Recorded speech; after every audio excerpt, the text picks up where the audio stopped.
Hello and welcome to the Genuine Learning Blog. My name is Melissa Galasso, and today we're going to talk about proposed changes to the Uniform Accountancy Act's model rules, in particular around the CPA exam and when you can sit for the exam and how the 18-month window is going to work.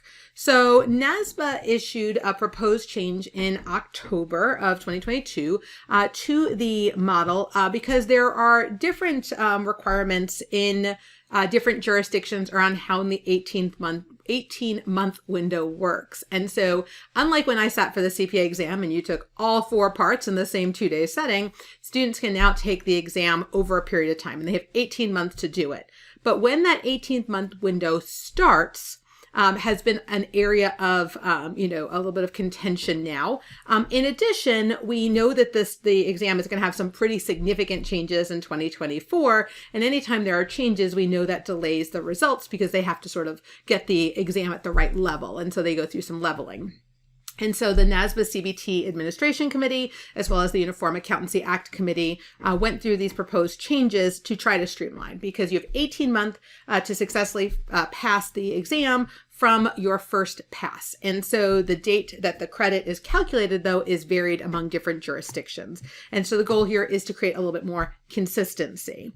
So the rule that they're updating is Rule 5-7, which is retake and granting of credit requirements. And currently, you have 18 months. It is calculated from the date that you took the section. So if you sat for it on March 1st, and you passed, which you won't find out for a little while, in that scenario, from March 1st, that 18-month window kicks in, even though you don't know that you passed or failed it for several weeks. And so what they're going to do now instead is that you can take, again, any order that the credit wants to, and it's valid for 18 months from the date the passing score is released by NASBA. So now, instead of being at the date that you took it, it's the date you find out you pass it. That starts your 18-month window. So that is what they are proposing there.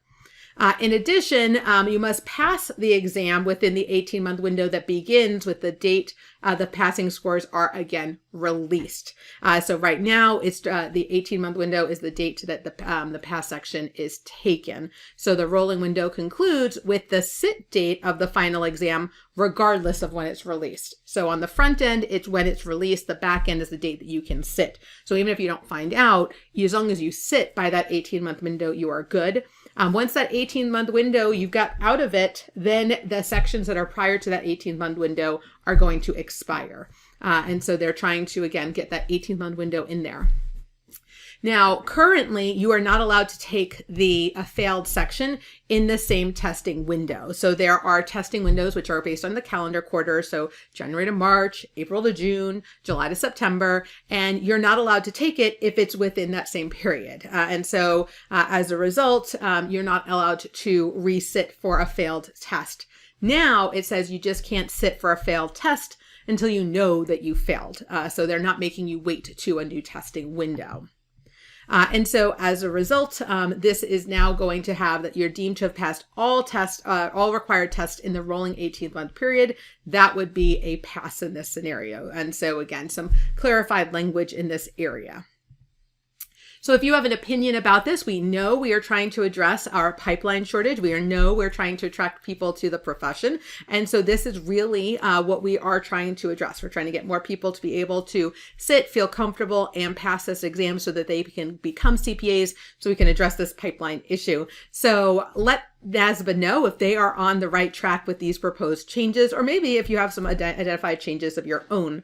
So comments are due, or recommendations should be sent to the UAA committee by December 12th. And again, it is an email, aacomments@nasba.org. All right, guys, that is a wrap on this week's blog. So hopefully, again, we are addressing the pipeline shortage and we're trying to get people through. We will not have a blog next week. It will be Thanksgiving. So I want to wish you all a very happy Thanksgiving and hoping you get to spend that with friends, family, and loved ones. So thank you guys so much. We look forward to seeing you in December when we will restart our blog series. Have a wonderful rest of November. Have a great day, guys. Bye-bye.